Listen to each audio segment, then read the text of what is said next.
One of the things that was really hard for me to distinguish when I first started becoming more embodied is the difference between ruminating in my feelings and actually processing them.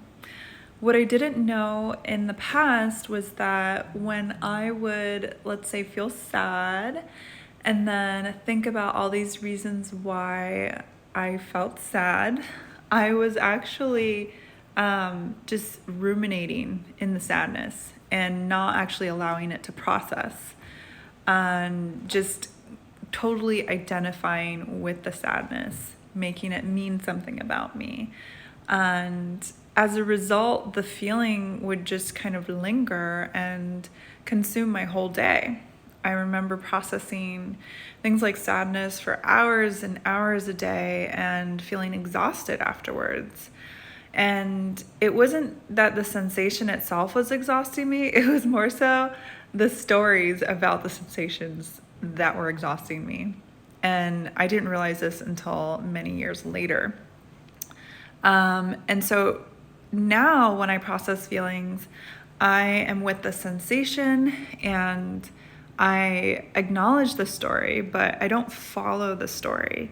I notice that when I follow the story, I get really overwhelmed by the sensations they create.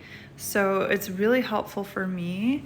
And I notice in the women that I work with as well to really titrate in the amounts of sensation we process at a time.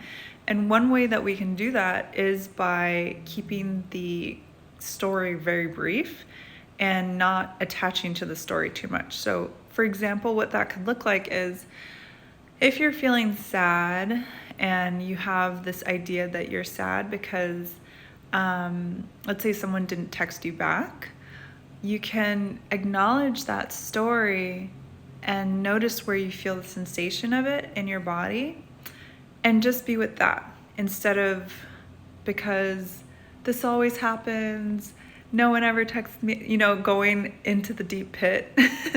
You don't go into the deep pit, you're just tasting the sadness.